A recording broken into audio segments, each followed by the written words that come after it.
Hey folks, all right, here we are talking about roles and responsibilities. So this is an important topic. This is prevalent in some way, shape, or form in really any information security standard.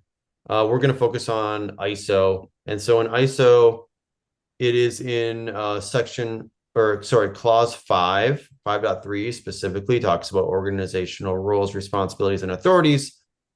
And says top management shall ensure that the responsibilities and authorities for roles relevant to information security are assigned and communicated. And then top management shall assign the responsibility and authority for ensuring the ISMS conforms to the standard and reporting on the information security management system to top management. Now, there's different ways you could do this. I have seen and heard, traditionally a lot of folks would use a job description for this. I don't particularly like that approach. And so we have created a policy document that, achieves the same thing. And I frankly just think it's easier to manage in a policy for a couple different reasons. Um, Number one, having a lot of prescriptive detail that might support your ISO audit in a job description just might feel weird, right? Or be too much detail, more detail than you'd put for other items in that job description.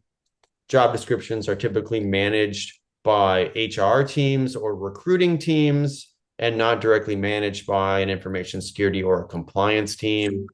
They change, new roles are added, and so maintaining like all these different job descriptions is, I think, a difficult thing to do. And then the last thing is they're not all on a single pane of glass. So how do you know that the totality of all your job descriptions matches or fills addresses all of the roles and responsibilities that you feel are important? That's hard to do. So by putting them all into a single policy, I think it's a lot easier to manage. The compliance and security teams, have more direct influence typically over this policy. You have a single pane of glass, and you have more control. So that is the point of this policy. It's to assign formally roles and responsibilities for managing the ISMS as well as information security. We have a couple of conventions here where we we make a role called the information security management leader. That is not an ISO thing per se.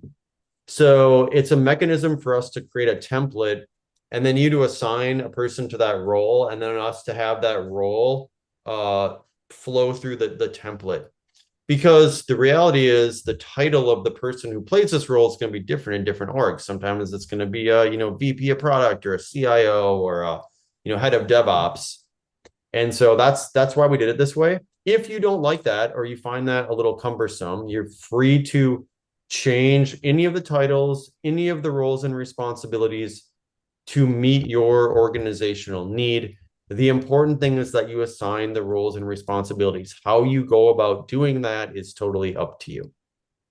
So we can scroll down a little bit, Caitlin. So we have a team leader. We also have the team. We have a DPO, if that's something that you have. If you don't have a DPO, I would take that section out. If you're not doing ISO 27701, which is the privacy extension of ISO 27001, you don't need a DPO. If you're doing 27701, it's more likely that you would need one. We have risk owners as a defined group. We have employees and third parties, contractors, and consultants. And if we keep scrolling down, then we break it down. And so we have also an ISMS governance council. So this is the name we've adopted for your senior leadership team. So this will often be synonymous with your SLT, but it could also be a subset. Maybe not your whole senior leadership team is going to comprise your ISMS governance council. But keep in mind, you have to show management review in ISO, and so you're going to need some group of senior leaders that can do that review. This is the wording we've used, but again, you could change that. You could just call it your senior leadership team, or again, whatever makes sense for you.